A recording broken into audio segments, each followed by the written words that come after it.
on to the interesting cases, and we have three dynamic people who are going to be showing their cases, and a lot of learning would accrue from it. First is Dr. Shreyas Ramamurthy, who's a Managing Director and Senior Consultant Cataract, Cornea and Refractive from the Eye Foundation Group of Hospitals, a young dynamic man at our place. And he's going to talk on combining extensive limbal OSSN with SLET. On to you, Shreyas. Thank you so much for the kind invitation. And I'm presenting a fairly straightforward case of an extensive limbal OSSN, which has been combined with SLET. So yeah, this is the patient with an almost 300-degree OSSN. Is just, you can see, just 2 clock hours. Again, there's a little bit of scarring there, but this patient has been under treatment for the last 3 months elsewhere on topical interferon. We tried perilesional interferon to reduce the size of the tumor. That was what was first done, to see if we can salvage a little bit more of the limbus before we take the patient up for a definitive therapy.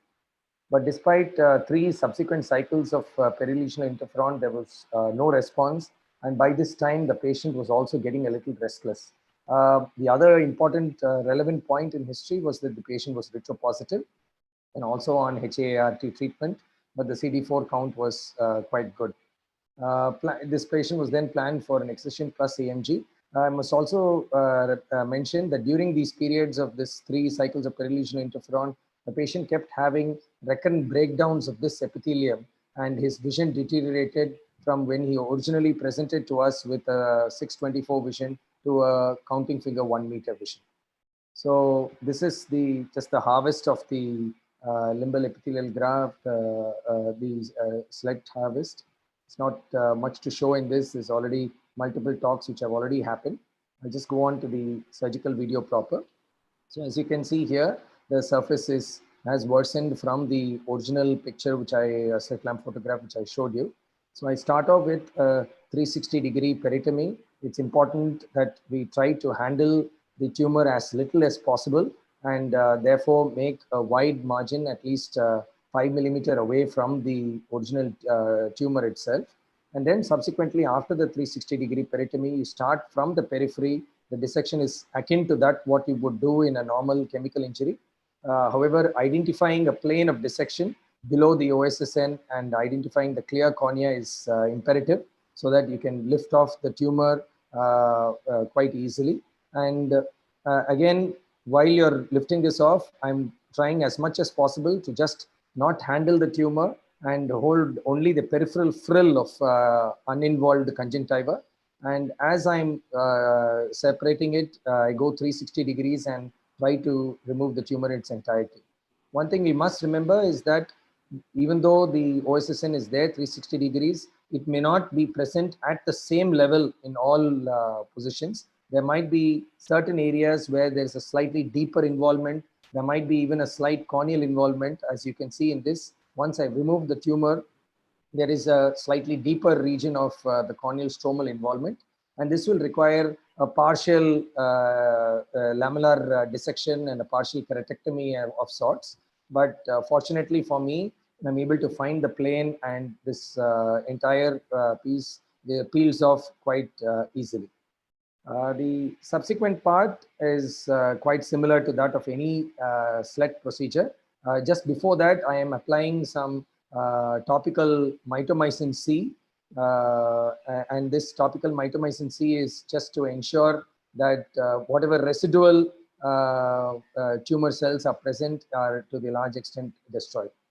The subsequent part is similar to that of any SLET procedure. Just lay the AMG down, anchor it very nicely with fibrin glue, and then do the SLET procedure itself, where we are chopping down the explant into multiple 8 to 10 pieces and then spreading it out. Couple of points of controversy here is whether this should be done primarily or it should be done as a secondary procedure after seeing how much PANAS has come or what secondary LSCD has happened after the procedure.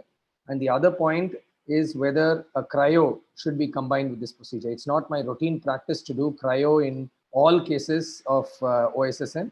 Only in areas where I'm not able to get an adequate tumor margin do I do cryo in patients. Otherwise, I don't routinely do a cryo procedure. But whether the cryo will have a negative impact on the reepithelialization and the SLED procedure itself is another question which needs to be answered. This was the post-op day 1 follow-up of the patient, as you can see, and this was 6 months post-op. We put the patient on 6 cycles of topical interferon, and subsequent to that, it was discontinued, and patient is maintaining good vision, and there has been no recurrence of the OSSN so far. Thank you so much for your kind attention. That was a wonderful presentation. Dr. Sain Basu, you would take your comments. So I think great case, Shreyas, and I think managed very well. Like Swati was mentioning before, you have these cases where there is extensive limbal involvement, and eventually, inevitably, these cases, if not managed with SLET at the time of surgery, will land up with LSCD. Also, like Dr. Namrata was mentioning, you can also do it as a 2-step. You manage the tumor first, make sure there's no recurrence, let the LSCD occur, and if the other eye is normal, then restore later with SLET.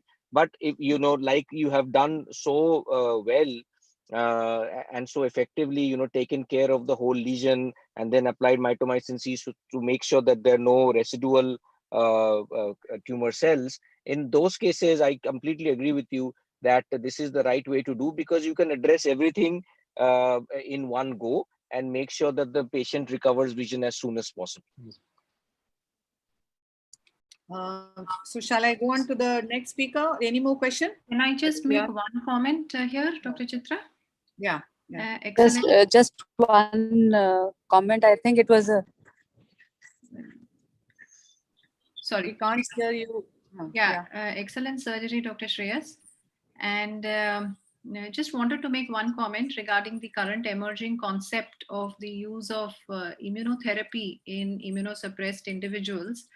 That in immunosuppressed individuals, the choice of topical therapy would probably be MMC or 5FU, because you need an intact immune system for the immunotherapy to work in these patients.